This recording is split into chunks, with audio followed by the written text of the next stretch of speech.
Death blow. Death blow. Death blow. Hi, this is Malcolm from Cursed Bloodlines, and you are listening to Death Blow Podcast. Welcome guys to a new episode of Death Blow Podcast. This is me, Darkel, and don't forget to subscribe, like and share my videos. Spotify and Apple Podcasts to listen the audio version, and you can follow me even there. What are you waiting for? Don't miss the new bands and new opportunity to be in contact with the underground. Instagram, Facebook and TikTok to be updated with everything. Today I present you a new band from California called Cursed Bloodlines. Their sound is heavy and dark. Be ready for the rest of the interview that is starting right now. Hello.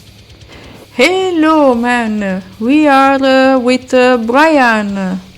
What's going on? Yeah.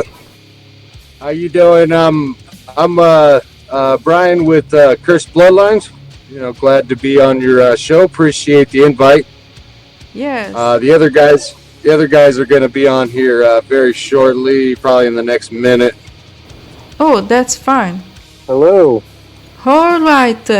Today, guys, we are with the band Cursed Bloodlines. Welcome, guys. How are you? Doing all right. How about yourself? Not bad. Yeah, pretty good. I was just curious about your band. Tell me a bit of history of Cursed Bloodlines and why the name. I started jamming with Tim since about junior high, and we used to all be in a previous band.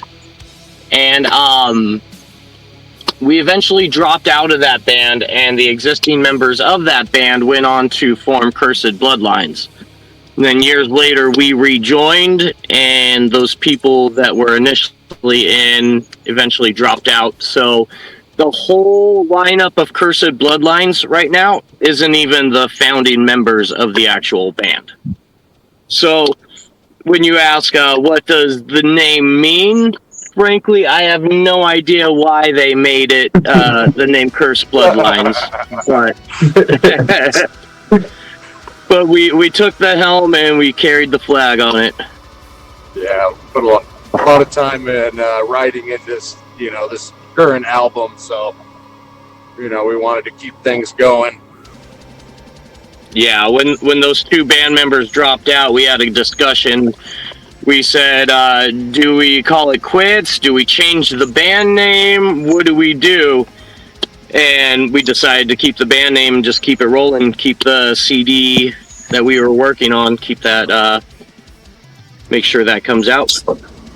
So you guys come from Joshua Tree in California. How is the situation there? Because I've heard the terrible news about the burned homes.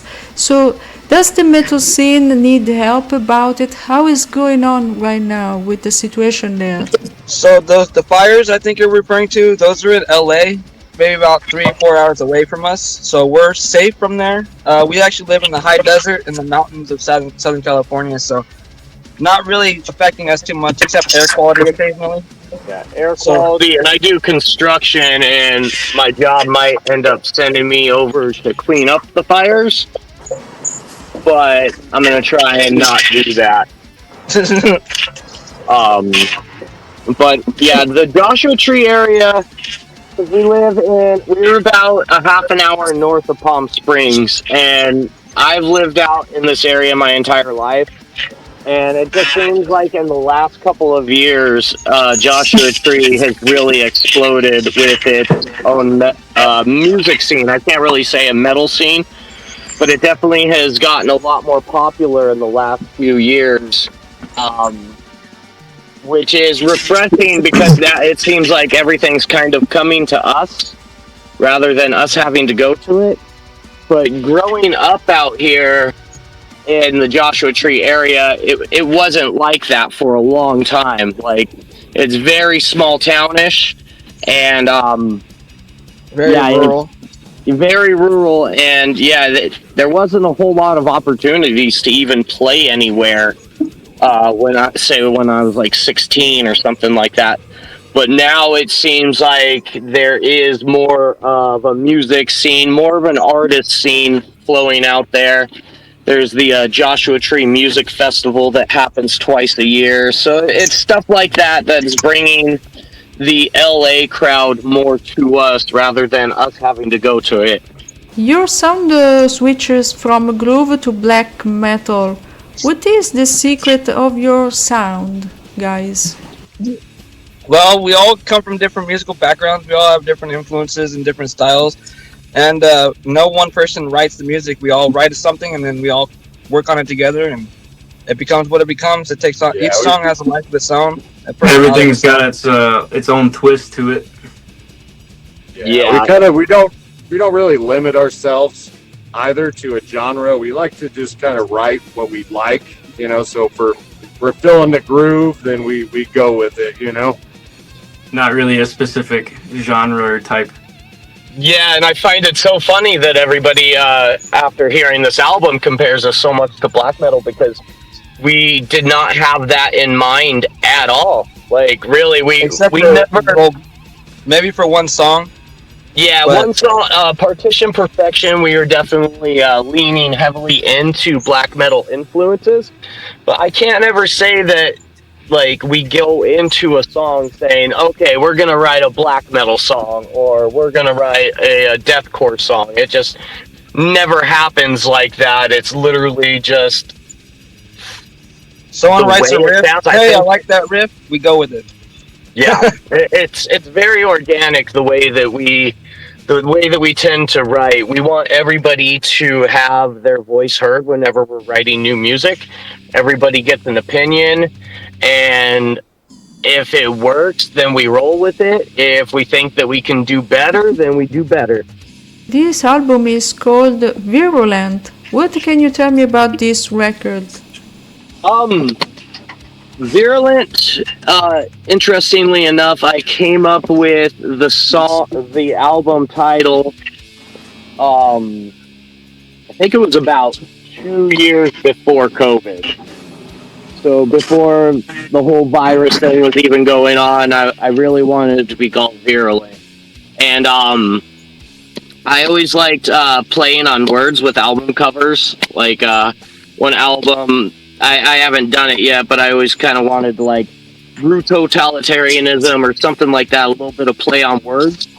And so when I initially thought of Virulent, I thought I was actually saying it wrong and didn't realize it. I thought it was called Virulent.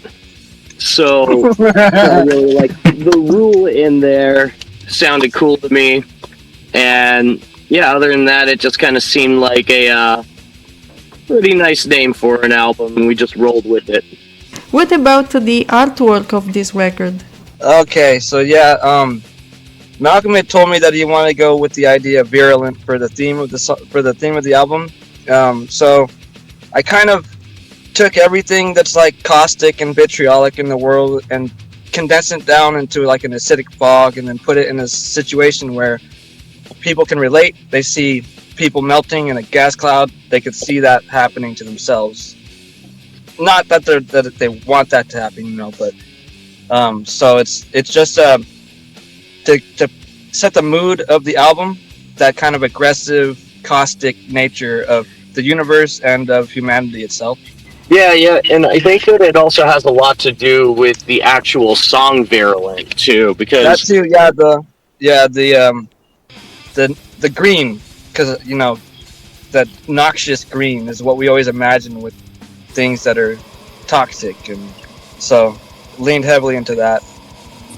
Yeah, and the lyrics of Virulent talk about different realities kind of melting together in a way, and so that's why you have a lot of the imagery of like people melting, or the melting man on the front of the cover. It's kind of like the universe being torn apart, and this is like the reaction of their human bodies to such a cosmic kind of calamity. About the lyrics that you will tell now, you deal with themes like a corrupted society, the end of human nature, and desperation. What can you say more about it? Yeah, you kind of nailed it on the head right there. A lot of it has to do with corruption. I've got a couple political songs. Basically, those songs are more just like talking about how there is a better future that we can achieve. That as long as we need to dream of it first. We actually need to think about what would be more beneficial to us. Like out here, I'm pretty sure it's like that everywhere. You know, we spend so much of our lives working and doing shit that we hate in order just to survive. And I feel like where we are as a society, we should be at least looking into transcending that kind of stuff. I'm a kind of a futurist, and I think that, you know, in the future we probably will not have to work as hard given our technology and stuff like that. And then I have other songs that another group of songs that I consider kind of my morbid joke kind of songs. Where Partition Perfection, our black metal song, is literally about a guy going around and finding body parts to make a corpse bride that he perceives perfect, and he takes it out on a date for the first time, and it cheats on him, and he needs to make another one. That's kind of poking fun at the kind of like tropey, misogynistic kind of death metal bands. We're just kind of spoofing on that a little bit. And I like to also write a lot about science fiction, kind of like in a cosmic horror kind of vein, whereas like we're so tiny in this universe, and the universe is so big, we don't necessarily know exactly why it's even here or what is all in it. So I try to explore theoretical physics, just cool science stories that I hear, of like, for instance, strange matter, where it forms inside of a neutron star, and then once it touches any other matter, it makes that matter become it. So it's just kind of stuff that really explores our insignificance in the universe, and just how our lives are everything to us, but we are just such an insignificant, tiny, small speck when it comes to the grand scheme of the universe. I would like to add, in order to make a better world, we have to look at the darker side of the world. We have to see what the bad is in order to fix it. Absolutely. I really like the vocals in this album. What is your source of inspiration about the vocal parts? Oh, thank you so much. I appreciate that. You know, I started listening to stuff like Linkin Park when I was in junior high, and that was my very first introduction into screaming. After that, I got into a little bit of Avenged Sevenfold, and I think my style has changed throughout the years. There was points when I was only doing inhale screams, but my main influences, I would have to say, would just be Black Dahlia Murder, cattle decapitations, stuff like that, is just trying to emulate them. And then eventually my own sound kind of came to form as years passed by and I was practicing more and more.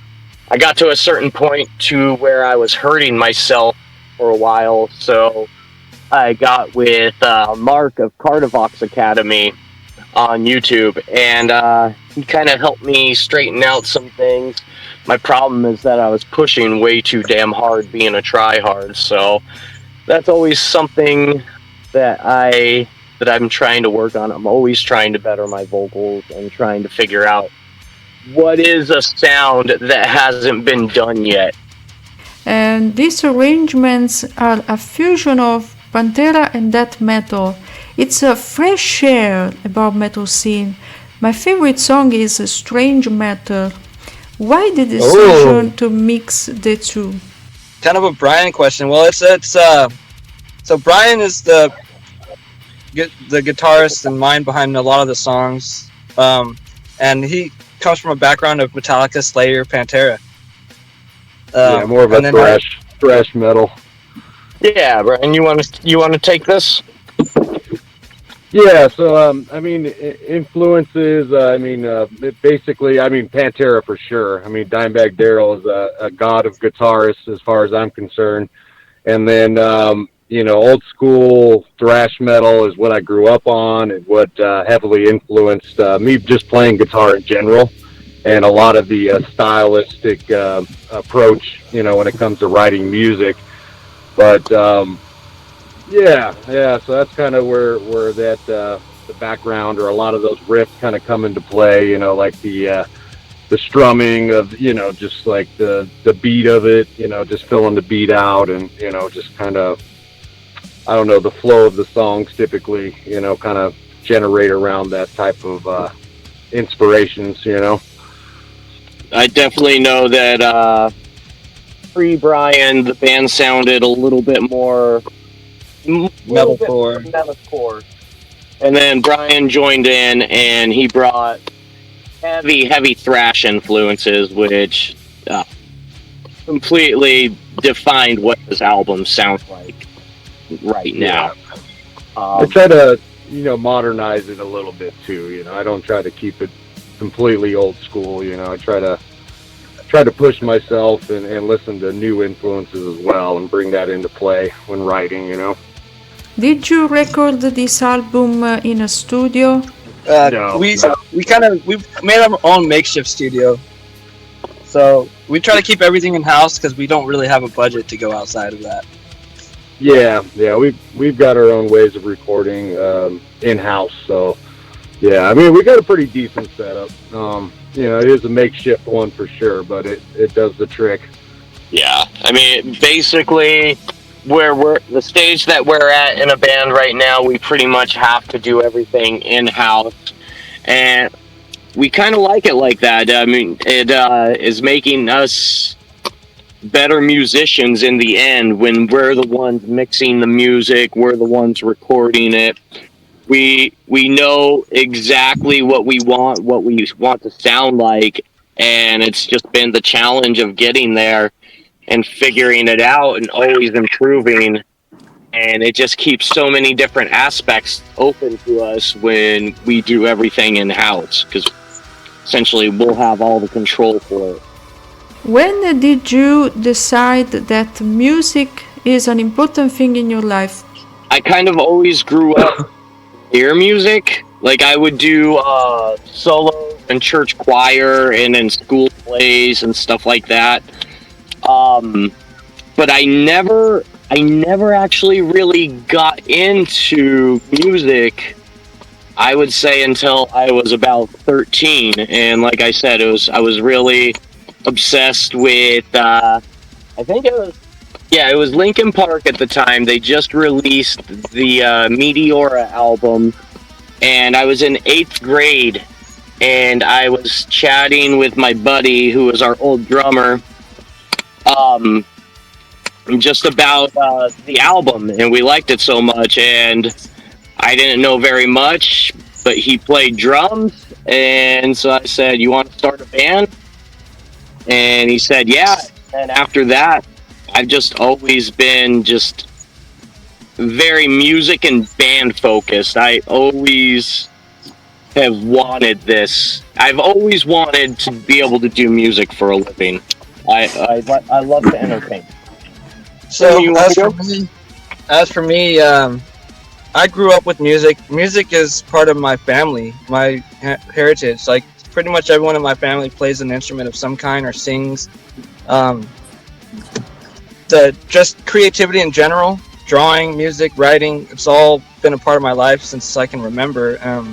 Music I found to be the best escape because you live in the moment, and it's a temporal art, so it changes over time. Like, it requires time, so it's more involving and more liberating, and you can say what you want and no one gets to interrupt you, so I ended up deciding on bass because no one in my speaking family of played that- bass.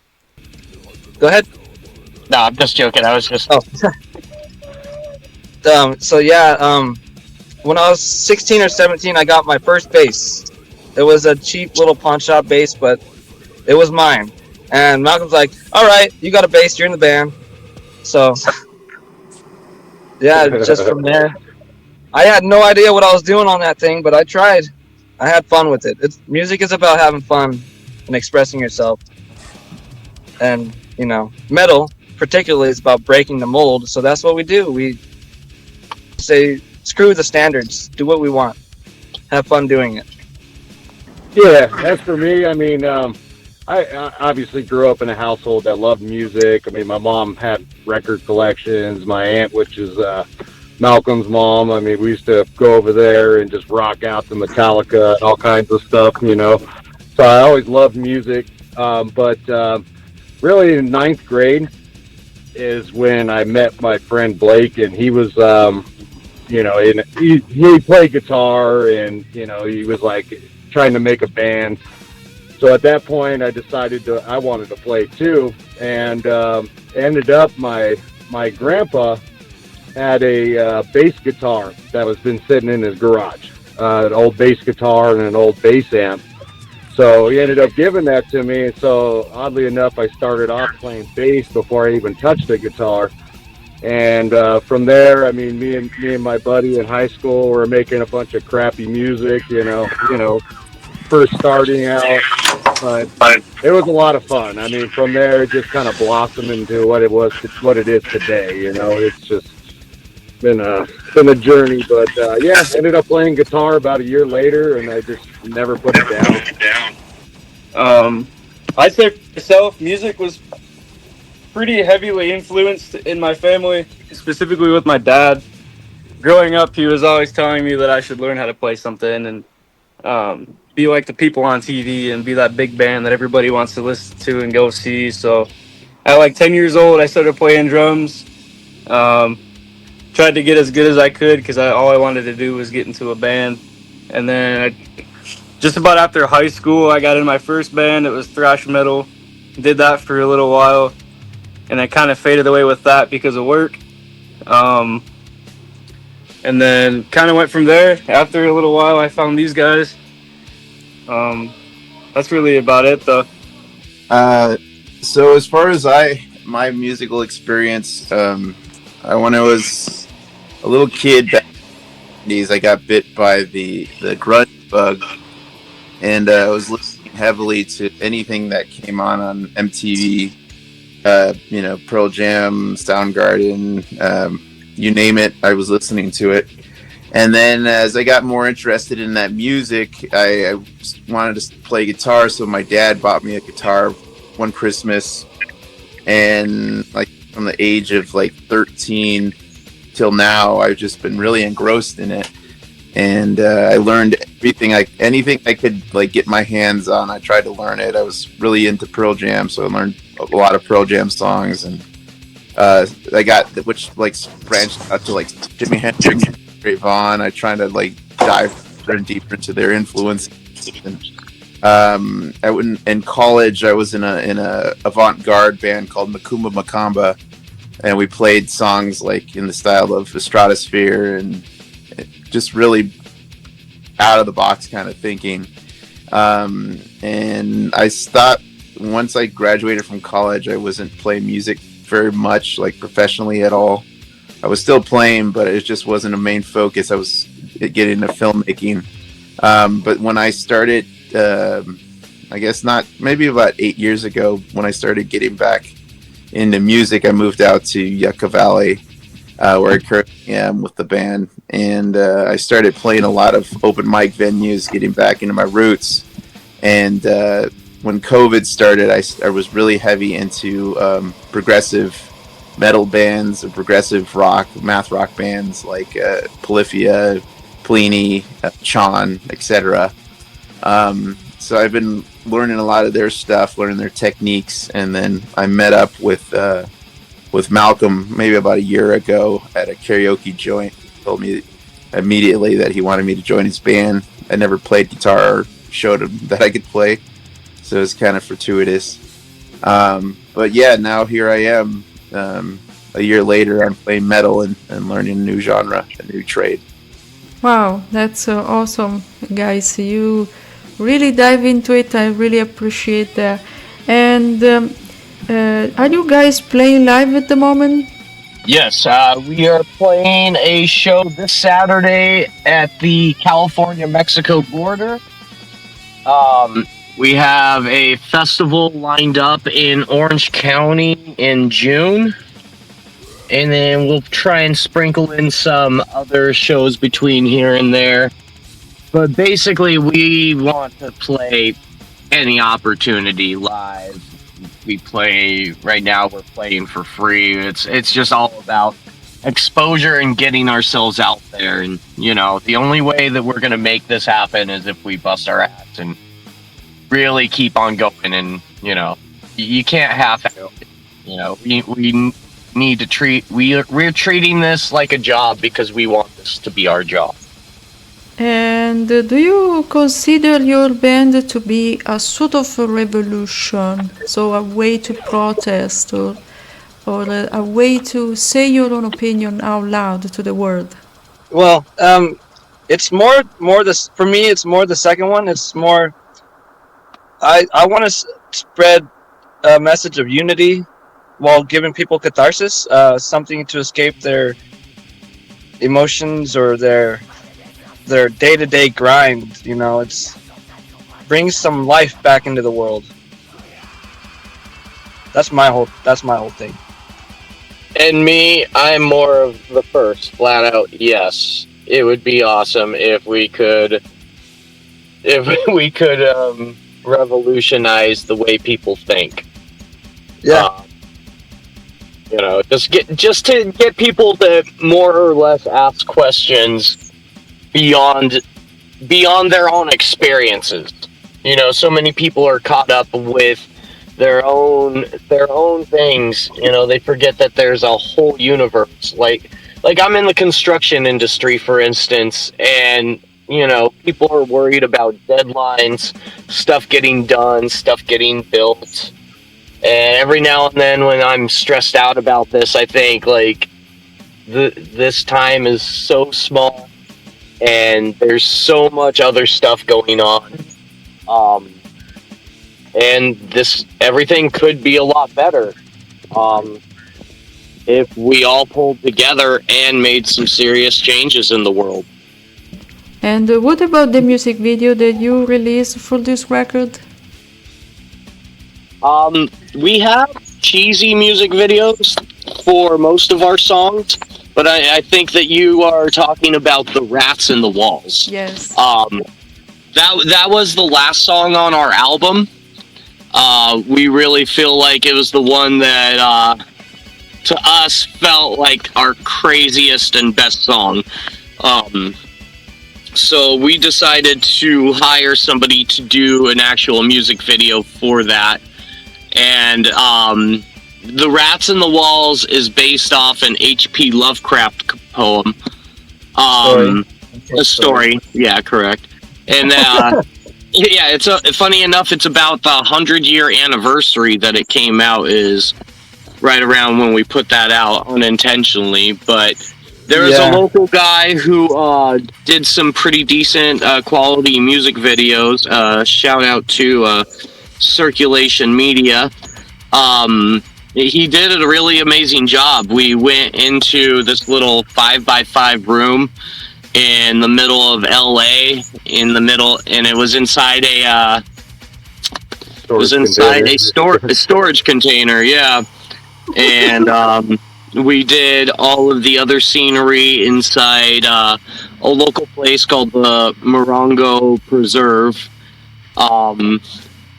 Yeah, he really blew our minds with how well he edited the video, and the quality that he did was amazing. Definitely going to be using that guy from here on out. The drone shots of the solo were just epic. Yeah, we're really happy with how it turned out. It was an amazing experience, and can't wait to do a lot more of them. And right now, guys, add something to finish this interview. Something that you want to say to the public or people that are interested to listen to your song and your album. I would like to say thank you so much for listening. I mean, the fact that anybody even responds to this at all is mind-blowing to me.